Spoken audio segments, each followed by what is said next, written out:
Look in verse 23. And Adam said, he brought her to the man, and Adam said, "This is now bone of my bones and flesh of my flesh. She shall be called woman because she was taken out of man. Therefore a man shall leave his father and mother and be joined to his wife, and they shall become one flesh. And they were both naked, the man and his wife, and were not ashamed." Adam gave a part of himself for her. She added something that Adam lacked. And what he lacked, she supplied. And what she lacked, he supplied down to the DNA level. One of the mysteries of DNA is that the male carries half the information strand.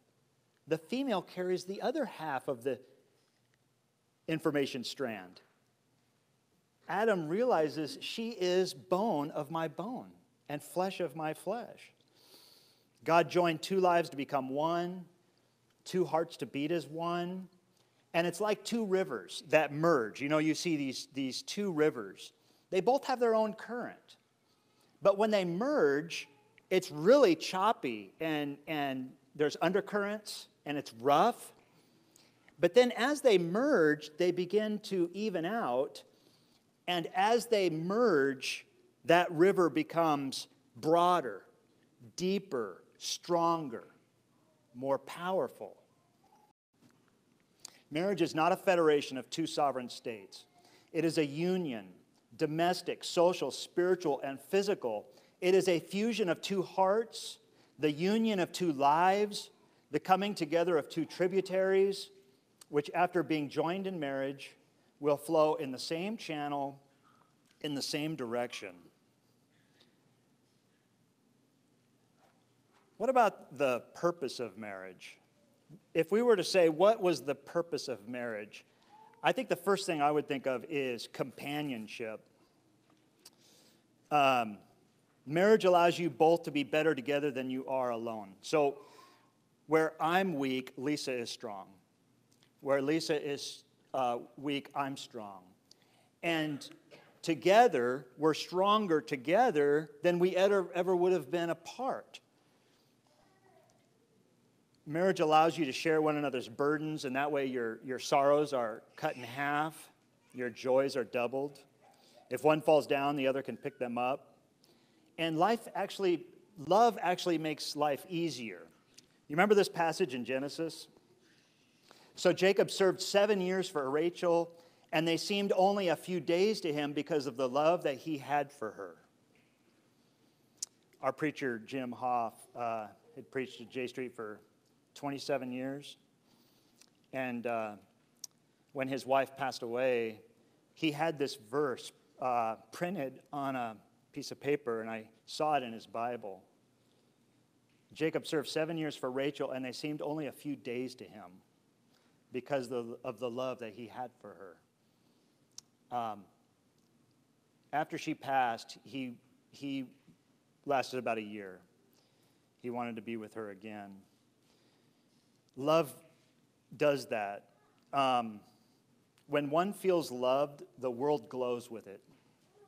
When one does not feel loved, the world is dark. Love makes life easier because two are better than one. So companionship would be one purpose. Also, transformation. Have you ever thought of that? The two becoming one is a process of transformation through the refining fire of love. The two shall become one. It's a transformation, and it doesn't happen overnight. Think about this. By choosing love, you are choosing to be refined and transformed by love. That means through the praise, the criticism, the frustration, the excitement of the one you marry, you will be challenged and inspired to transcend your own limitations, your judgments, your lack of trust, your fear of intimacy, your pride and self-focus, and strive instead for their beautiful opposites. Think about that. The very person that you love, your spouse, who strengthens and challenges you and irritates you at times, will inspire you to become greater together than you are alone. It's a transformation. Marriage makes the power of love grow. I remember having a heart-to-heart with my Uncle Jim. It was during a difficult time in our family, and it was late one night. It's just me and him in the basement. And I said, Jim, why did God make us knowing all the trouble that we were going to cause, all the problems that was going to happen? Why did God even make us? And he said, I don't know. He said, but the only thing I can think of is that when two people marry and they have a child, does that mean that the love that they have for each other, now it has to be divided 3 ways instead of 2? So now there's less love to go around. And then they have another child, and now we've got to take that and divide it even smaller. He said, no. When two people love one another and then they have a child, that love grows. And then they have another child, it grows again. It doesn't go smaller, it goes bigger. If you think about it, as it grows, our love of self embraces our love for our spouse. It grows to embrace love for our children. It grows to embrace love for God. It grows more for love for God's people. It grows more for love for our neighbors. It grows more to even include love for our enemies. It's a process of transformation. Love grows. It's also a preparation. Lisa has a feisty aunt back in Kentucky, and she was married for many years. And when her husband died, she was still in her early 60s. And over time, family and friends said, you know, you're still young enough, you could marry again. And she says, I don't have time to train another husband. Marriage is a preparation. As you learn to love, love is training and preparing you, even though you may not realize it as it's happening. There's a couple in California that we know, and they never had children, but they've been married many years. She's been a faithful Christian. She has been since she was young. He became a Christian, but he was easily offended over something, and he ended up leaving the Lord. And she tried to talk to him, bring him back, and he just wasn't interested. But she would bring home one of the little girls from church just to spend the afternoon there at the house. And one day the little girl crawls up into his lap, and she says, Uncle Dave, it makes God sad when you don't go to church.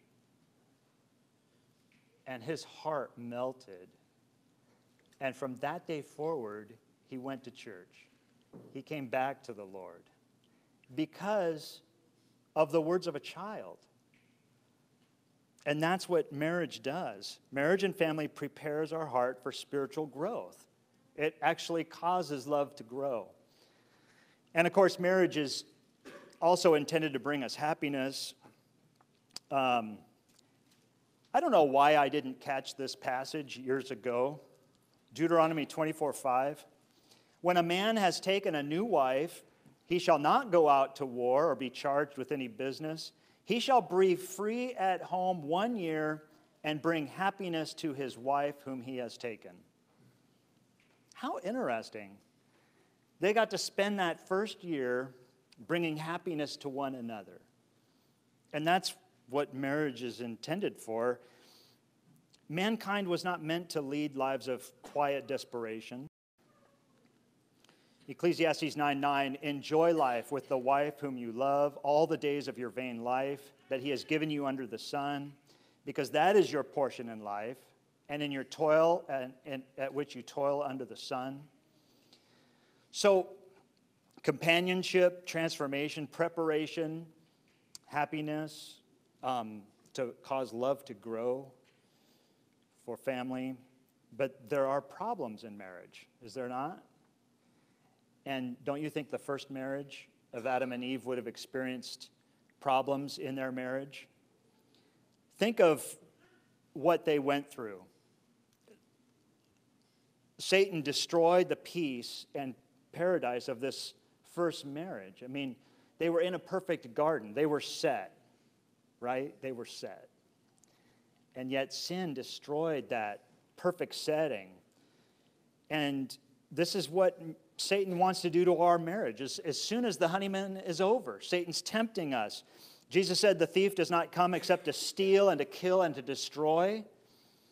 And yet it seems like the honeymoon is over and Satan wants to steal, kill, and destroy our love, our joy, our commitment. Marriage, of course, was created in the garden before sin and suffering and shame, but marriage exists in a broken world. So marriage is affected by sin and suffering and shame. Think about what happened here. Satan planted a seed of discontent. How do you bring sin into a perfect paradise garden where there is no sin? How do you do that? How do you bring sin into a perfect, sinless environment? Well, Satan used discontentment. There's this fruit over here, but God doesn't want you to have it, because if you eat of that fruit, you're going to be wise, and your eyes are going to open, and you're going to be like God. But God doesn't want you to have that. That's why that tree is off limits. What does that do to Eve? It plants a seed of discontentment. It's like, oh, there's something better that I don't have. Do you see how that works?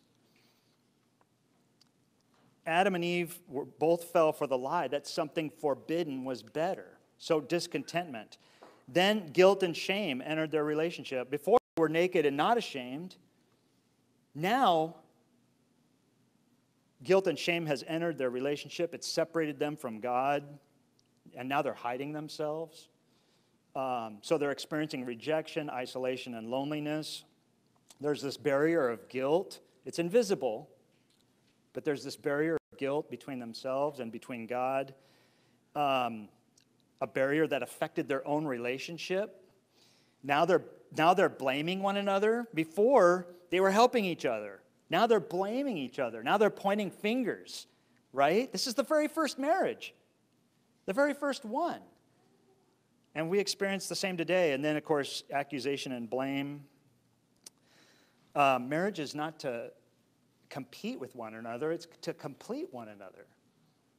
But this is all happening in the first marriage. And then when their trust is broken, relationships are built on trust. So when their trust is broken, now they feel vulnerable, which makes sense, because when you give your heart to somebody, you're basically saying, here, this is my heart. It's very important to me. Please take care of this. And then they drop it on the ground. Forget that it's there. C.S. Lewis said, to love at all is to be vulnerable. Love anything, and your heart will be wrung and possibly broken.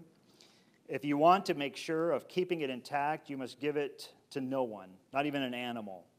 Wrap it carefully round with hobbies and little luxuries. Avoid all entanglements. Lock it up safe in the casket or coffin of your own selfishness.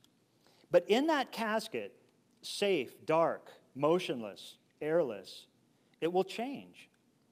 It will not be broken. It will become unbreakable, impenetrable, irredeemable. To love is to be vulnerable. How do we repair our relationships?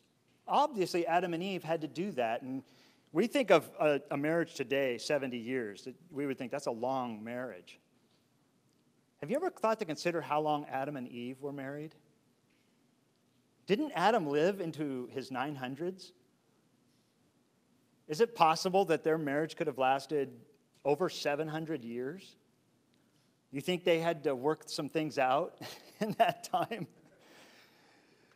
How do we repair and rebuild our relationships? I might have lost something here.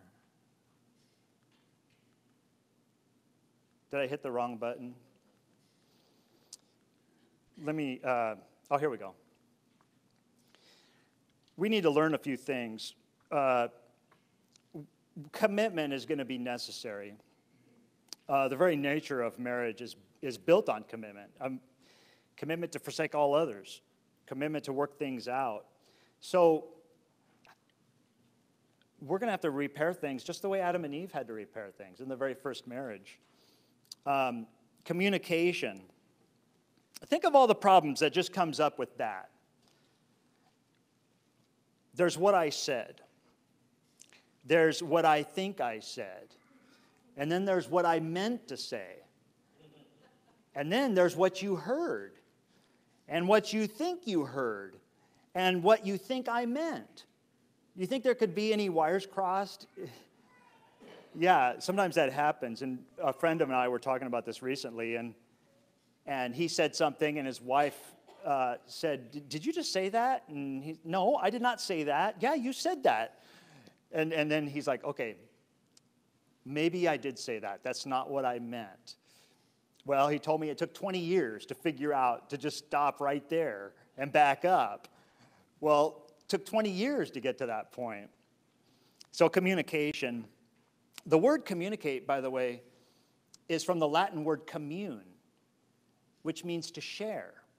So when you're communicating, you're actually sharing your thoughts, your feelings, your fears, your hopes, your desires. It's also going to take some understanding. Likewise, husbands, live with your wives in an understanding way. The University of California, Berkeley, did a study. And they studied how couples fight and resolve their marital differences, disagreements.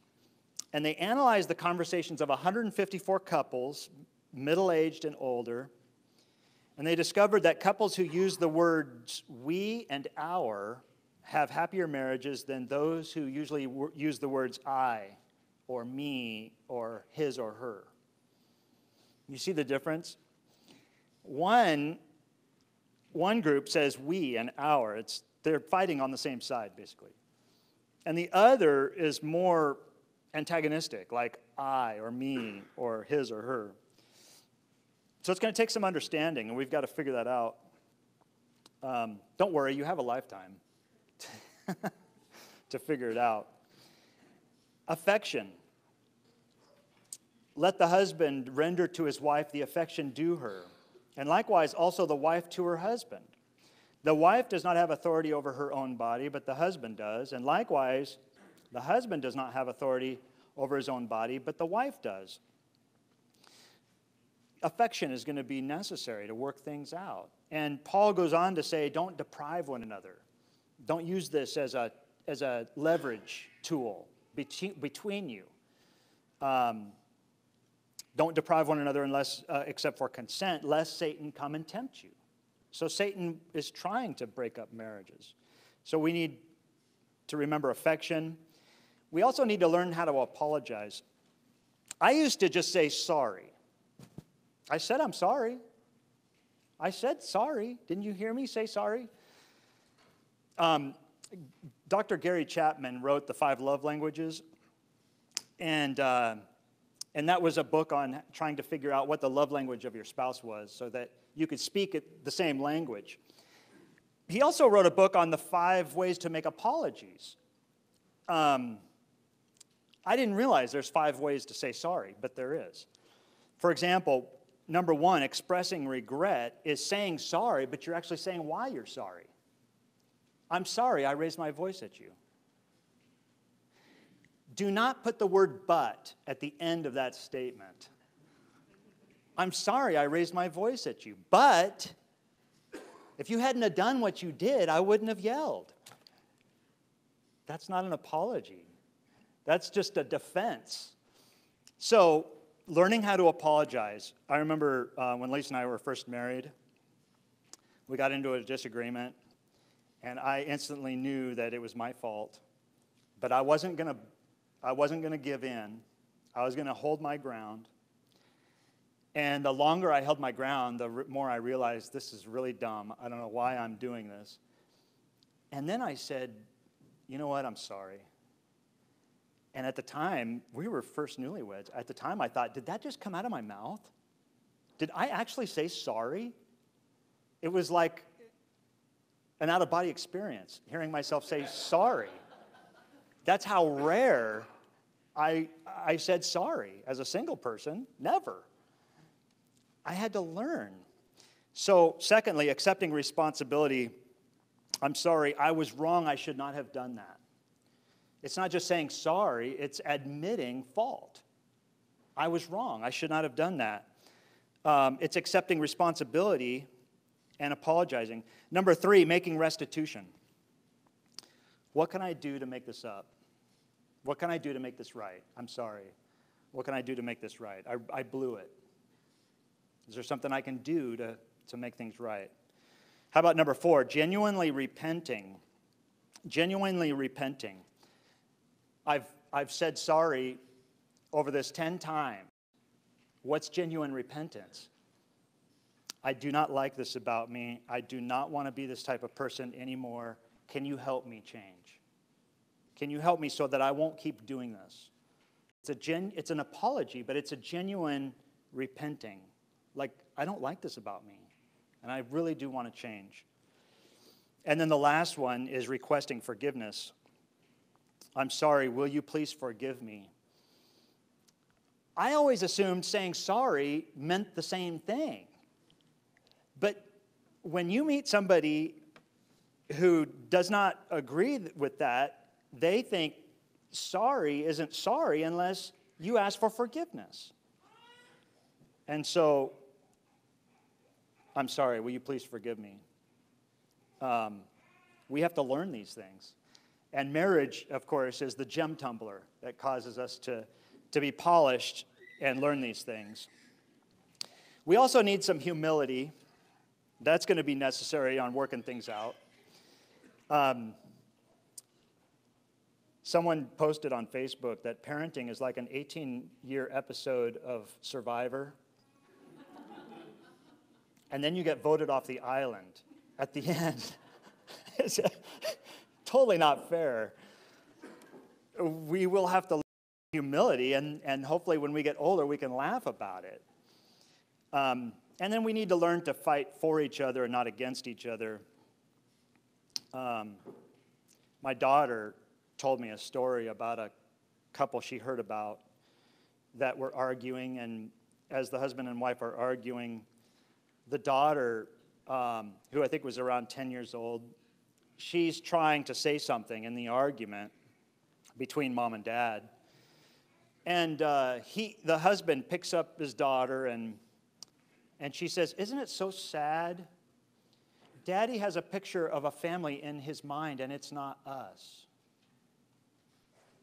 She actually said that, and it shocked him to the point where he realized, I can't keep doing this.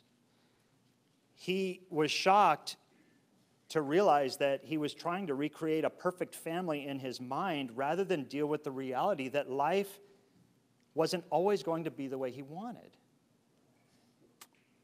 And so we have to learn to fight for each other, not against each other. And lastly, we need to learn to lift one another up in love. This person says, in marriage, there is an enemy of love far greater than hate. That enemy is self.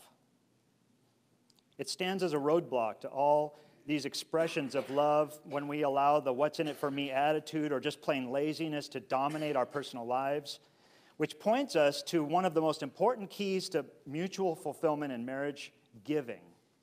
And the spirit of continual giving of our time, ourselves, our understanding requires an unabashed brand of love. Giving is actually a form of love. It's a language of love. And if you've ever wondered, why did God give us free will with all the problems it was going to cause? It's because without free will, there's no love. Love requires a choice. If there's no choice, it's not love. You see, it's coercion or something else.